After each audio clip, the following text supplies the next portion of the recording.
মনটা ভালো হয়।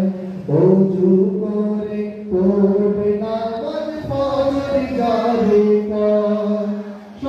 সকাল সকাল উঠলে জেগে মনটা ভালো হয়।